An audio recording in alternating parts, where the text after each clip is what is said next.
Hello FMItes, myself Mitesh Upale, your grade 10 mathematics teacher.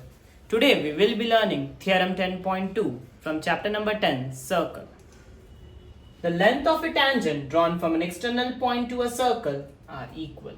Let us understand this concept with the help of an activity. In this activity, you will require 2 color paper, sketch pens, a pair of scissors, geometry box and Fevicol.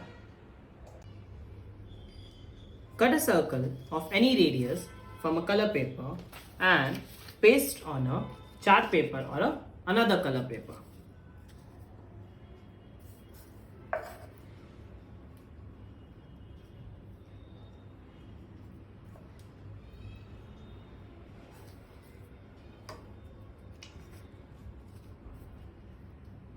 Like this.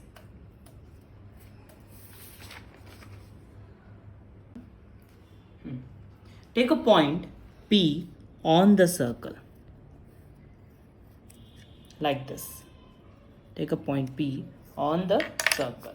Then fold it.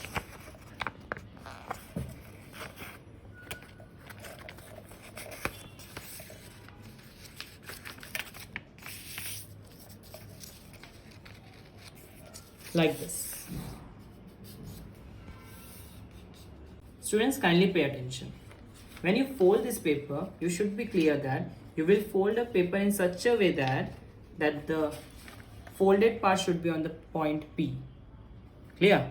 So repeat this process again with the next point we will take as A. Mark point A again on a circle, then again fold it in such a way that it should be on a point A. Then you will get like this, that the point P and A will intersect outside the circle at point like this. Mark that point as Q and mark that middle point of the circle as center O. With the help of the sketch pen,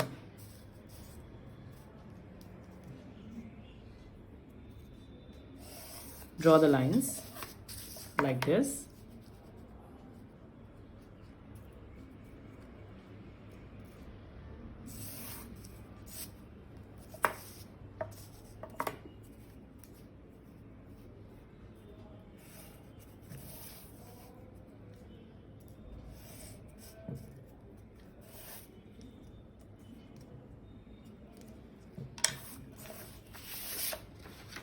Like this. So, if you measure this point like this, from A to Q, you will get 6 centimeter. Same way, when you measure from P to Q, you will also get 6 centimeter. So, from this activity, we can conclude that, or we can observe that the point from Q to A and from point Q to A are equal in length. So we can say that the length of a tangent drawn from an external point of a circle are equal.